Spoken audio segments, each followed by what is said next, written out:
Hello everyone, welcome back to my YouTube channel aisles with MK. I hope guys आप लोग बहुत अच्छे होंगे। सो गाइस, आज मैं आप लोगों के साथ अपनी ऑनलाइन क्लास का राइटिंग टास्क 2 शेयर करने वाली हूँ। सो अगर आपको मेरी ऑनलाइन क्लास की वीडियो अच्छी लगे तो चैनल को सब्सक्राइब एंड वीडियो को लाइक ज़रूर करना। ऑनलाइन क्लासेस के लिए गिवन नंबर के ऊपर टेक्स्ट कर सकते हो, सिंगल मॉड्यूल को भी ज्वाइन कर सकते हो।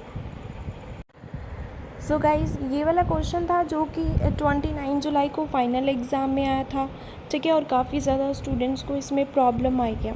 सो देखो हम इसको किस तरीके से करेंगे। सो सबसे पहला काम क्या है, हम सबको पता है कि हमने क्वेश्चन को अच्छे से रीड आउट करना है, ठीक है। सो क्वेश्चन क्या बोल रहा है, मैनी पीपल बिलीव दैट, बहुत सारे लोग ये मानते हैं, countries should produce for all population eats and import food as little as possible, कि कंट्रीज़ को खुद ही फूड बनाना चाहिए और इम्पोर्ट कम करना चाहिए, जितना कम हो सके उतना कम इम्पोर्ट करो। To what extent do you agree और डिसअग्री, आप इससे किस हद तक अग्री हो या फिर डिसअग्री हो। क्वेश्चन क्या बोल रहा है भी, सभी कंट्रीज़ को क्या करना चाहिए, खुद फूड बनाना चाहिए, ठीक है। जितनी भी आइटम्स है वो खुद बनानी चाहिए और इम्पोर्ट कम से कम करना चाहिए। आप इससे अग्री कर रही हो या फिर डिसएग्री कर रही हो। सो एक्सटेंट वाला था, हमें आया एग्ज़ाम में, और जब एक्सटेंट आता है तो हमने 70-30 लिखना होता है, ठीक है। जब भी आपको एक्सटेंट आएगा तो आपने 70 और 30 लिखना है। इसके साथ मिलता जुलता टॉपिक करवाया था ना, वही आइडियाज़ अब मैं इस टास्क में यूज़ करके आपको बताऊंगी। वही आइडियाज़ है, आइडियाज़ में बिल्कुल चेंज नहीं है। सो इसी वजह से जो भी राइटिंग टास्क 1, टास्क 2, रीडिंग हम लोग क्लास में करते हैं उसके ऊपर फोकस करा करो। आपके सामने बहुत बार एग्ज़ाम में रिपीट हो चुका है, ओके। सो वही आइडिया आज मैं यहाँ पर अप्लाई करके आपको बताऊँगी, ओके। क्वेश्चन को समझा मैंने, जब एक्सटेंट आएगा तो 70-30 लिखना है, हमने ये चीज़ का ध्यान रखना है। फिर से मैं स्ट्रक्चर बता रही हूँ ताकि जो बच्चे न्यू हैं उनके माइंड में भी अच्छे से बैठ जाए भी हाँ कैसे करना है। हमने सबसे पहले हमने बनानी होती है इंट्रो। इंट्रो में हम लिखते हैं रीफ्रेज एंड थीसिस लाइन, ठीक है। इंट्रो में ये 2 चीज़ें आती हैं। रीफ्रेज किसको करना होता है, ये जो क्वेश्चन है पॉसिबल तक, इसको हमने करना है रीफ्रेज। एंड थीसिस लाइन किसकी बनती है, to what extent do you agree और डिसअग्री, इसकी बनती है थीसिस लाइन, ठीक है। उसके बाद BP1 बनता है। BP1 में task statement, explain, result. BP2 बनेगा task statement, explain, example, result. BP3 task statement, explain, example, result, ठीक है। 3 BP बनते हैं इसमें हमारे। अब समझो, अगर आपने थीसिस में बोला है कि मैं इससे अग्री हूँ, ठीक है, अगर आप थीसिस में अग्री हो तो BP1 आपका डिसअग्री का बनेगा। थीसिस से ऑपोजिट बनता है हमेशा BP1, ठीक है। अगर थीसिस में बताया अग्री तो BP1 हमारा बनेगा डिसअग्री। जो बात आपने थीसिस में बताई है, अब थीसिस में मैंने क्या बताया, अग्री, ठीक है। ये बात हमने कहाँ पे लिखनी है, BP2 और BP3 में। BP2 होगा, जो BP3 होगा वो अग्री का बनेगा, लेकिन BP1 डिसअग्री का बनेगा। BP1 हमेशा ऑपोजिट बनता है थीसिस लाइन से, और BP1 में कभी भी एग्जाम्पल नहीं आएगी। इन दोनों में BP2 और BP3 में ही हमने एग्जाम्पल को ऐड करना है, BP1 में हमने एग्जाम्पल को ऐड नहीं करना है। सो सबसे पहले देखो मैंने इसको रीफ्रेज किया। इट इज़ कंसीडर्ड बाय, ये बात मानी जाती है, majority of the indigenous that, बहुत सारे लोगों के द्वारा, a nation must maintain sufficient supply of eatable items for citizen, कि जो नेशन है उसको अच्छी सप्लाई रखनी पड़ेगी ईटेबल आइटम्स की अपने सिटीजन्स के लिए, as well as import out to be reduce as much as possible, और इम्पोर्ट कम से कम करना चाहिए, जितना पॉसिबल हो सके उतना कम करो, ठीक है। मैंने क्या बोला, कि बहुत सारे लोग ये मानते हैं भी नेशन को अच्छी सप्लाई, सफिशेंट सप्लाई रखनी चाहिए किसकी, ईटेबल आइटम्स की सिटीजन्स के लिए, और इम्पोर्ट कम से कम करना चाहिए। I largely agree with this set notions and reason I will discuss in the forthcoming paragraphs।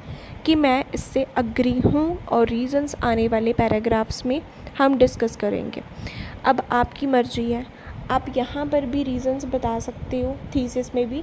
फिर आप कैसे बताओगे, I agree with this set notion because के बाद आपने रीजंस बताने हैं।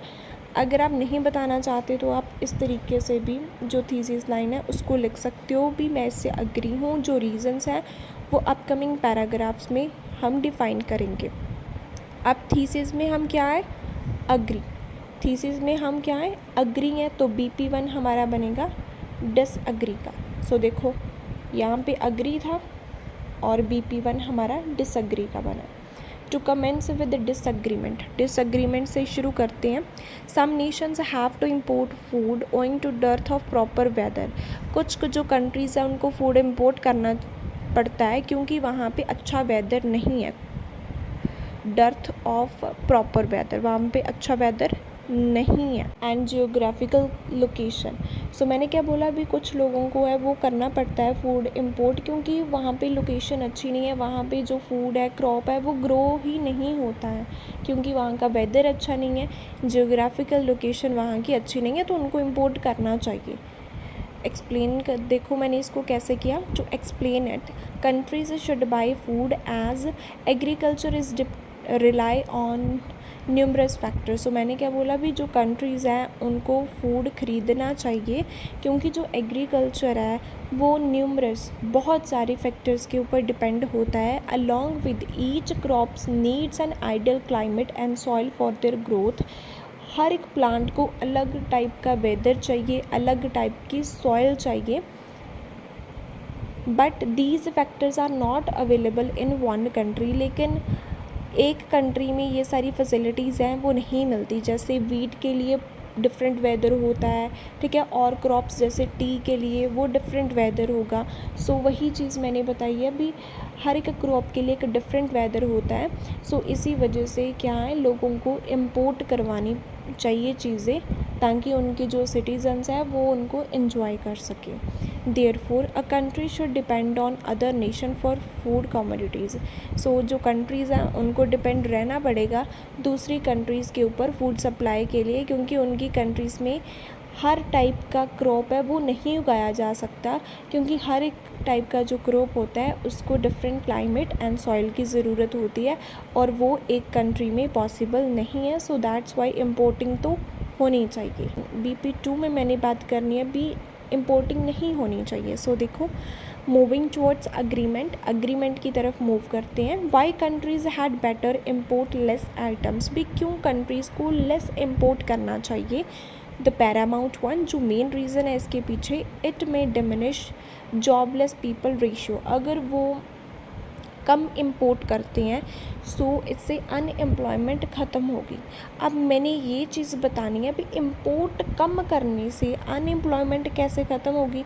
To elaborate it, if law maker purchase less from foreign countries, अगर गवर्नमेंट है वो दूसरी कंट्री से कम चीज़ें खरीदेंगी, then it will generate more job opportunities in agriculture sector. So फिर क्या करेंगे, वो खुद चीज़ों को बनाएंगे और एग्रीकल्चर सेक्टर में जॉब अपॉर्चुनिटीज़ हैं वो जनरेट होंगी। बाय अनएम्प्लॉयमेंट रेट माइट भी डिक्रीज़, जिसकी वजह से अनएम्प्लॉयमेंट है वो डेफिनेटली डिक्रीज़ होगी। सो मेरा पॉइंट था भी अनएम्प्लॉयमेंट इससे डिक्रीज़ होगी। फिर मैंने उस चीज़ को एक्सप्लेन किया भी कैसे होगी कि अगर वो दूसरी कंट्री से नहीं चीज़ें खरीदेंगे, खुद ही उसको प्रोड्यूस करेंगे, तो जो एग्रीकल्चर सेक्टर है वो ग्रो करेगा, वहाँ पर जो जॉब अपॉर्चुनिटीज़ हैं वो जनरेट होंगी क्योंकि वहाँ के लोग ही अब सारी प्रोडक्शन करेंगे। For example, a survey was conducted in India में सर्वे हुआ था, found that majority of the Indians had got job because they started producing crops in India. कि बहुत सारे जो इंडियंस हैं उनको जॉब मिली है, किसकी वजह से, क्योंकि उन्होंने सेल्फ प्रोडक्शन को सबसे ज़्यादा प्रेफरेंस दी है। ठीक है। उन्होंने इम्पोर्ट कम किया है, खुद से प्रोडक्शन ज़्यादा की है, जिसकी वजह से उनको काफ़ी ज़्यादा जॉब अपॉर्चुनिटीज़ हैं वो मिली हैं, ठीक है। जॉब अपॉर्चुनिटीज़ ही मेरा पॉइंट था, जॉब अपॉर्चुनिटीज़ को ही मैंने एक्सप्लेन किया, जॉब अपॉर्चुनिटीज़ की ही मैंने एग्जांपल दी है। और रिज़ल्ट देखो, thus it is quite clear that despite importing masses should grow products in their native country as it creates job.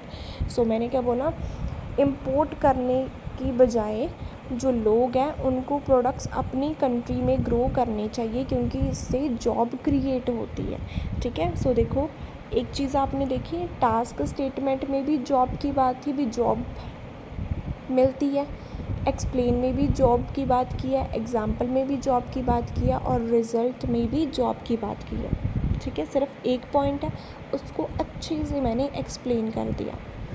अब PP3 में मैंने और रीज़न बताना है भी क्यों हमें लेस इम्पोर्ट करना चाहिए।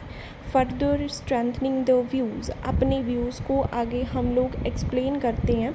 There are multifarious benefits of the statement, बहुत सारे फ़ायदे हैं किसके, लेस इम्पोर्ट करने के। द प्रोमिनेंट वन, जो मेन फ़ायदा है, it may be helpful during starvation, starvation के टाइम पर बहुत हेल्पफुल होते हैं अगर हम खुद से प्रोडक्ट्स को प्रोड्यूस करेंगे। अब वो चीज़ बतानी है भी कैसे हेल्पफुल होते हैं। इन अदर वर्ड्स, दूसरे शब्दों में, when every nation grow crops in their own country, जब हर एक कंट्री अपनी ही कंट्री में क्या करेगी, प्रोडक्ट्स को ग्रो करेगी, then they can store it, वो उन प्रोडक्ट्स को स्टोर कर सकते हैं, and use it at the time of natural disaster, because during emergency situations पर it become uphill task for countries to import it। पहला फ़ायदा क्या बताया भी, स्टारवेशन के टाइम पर क्या है, काफ़ी ज़्यादा हेल्पफुल होते हैं अगर हम लोग सेल्फ प्रोडक्शन करते हैं। फिर उस चीज़ को मैंने एक्सप्लेन किया, मैंने क्या चीज़ बताई, अगर हर एक कंट्री खुद ही प्रोडक्शन करेगा तो नेचुरल डिज़ास्टर्स के टाइम पर, अर्थक्वेक, फ्लड, उस सिचुएशन में क्या होगा, हम उन फूड का यूज़ कर सकते हैं, क्योंकि जब नेचुरल डिज़ास्टर्स होते हैं तो इम्पोर्ट करना पॉसिबल नहीं होता है। सो दैट्स वाई हमें खुद ही प्रोड्यूस करना चाहिए और कम से कम इम्पोर्ट करना चाहिए, क्योंकि ये डिफ़िकल्ट सिचुएशन में काफ़ी ज़्यादा हमारे लिए हेल्पफुल होते हैं। अपार्ट फ्रॉम दिस, इसके अलावा importing food usually exorbitant in price, जो इम्पोर्टिंग फूड होता है, इम्पोर्ट किया हुआ जो फूड होता है, यूजुअली एग्जॉर्बिटेंट इन प्राइस, बहुत महंगा होता है। But individual who has limited income generally could not afford it, और जिन लोगों की इनकम बहुत कम होती है वो उस फूड को अफोर्ड नहीं कर सकते। सो दैट्स वाई खुद ही प्रोड्यूस करो, इम्पोर्ट मत करो। मैंने 2 रीज़न्स बताए हैं इसमें, आपकी मर्ज़ी है, आप एक भी बता सकते हो, मैंने 2 बताए हैं ताकि आप लोगों को आइडियाज़ भी मिल जाए, ठीक है। तो मैंने क्या बताया, एक तो भी डिफ़िकल्ट सिचुएशंस में हेल्प करते हैं, दूसरा भी जो इम्पोर्टिंग फूड होता है वो बहुत महंगा होता है, हर बंदा उसको अफोर्ड नहीं कर सकता। सो दैट्स वाई क्या करना चाहिए, उनको खुद प्रोड्यूस करना चाहिए, इम्पोर्ट नहीं करना चाहिए। Chuapi Tom, it was a headline in the newspaper found that many people are growing food in their homeland because it is inexpensive। भी आजकल बहुत सारे जो लोग हैं वो अपनी ही कंट्री में क्या कर रहे हैं, क्रॉप्स को ग्रो कर रहे हैं, क्योंकि वो उनको सस्ता पड़ता है, सस्ती होती हैं चीज़ें। सो दैट्स वाई वो क्या कर रही हैं, उनको अपनी ही कंट्री में ग्रो कर रही हैं, इम्पोर्ट नहीं कर रहे हैं।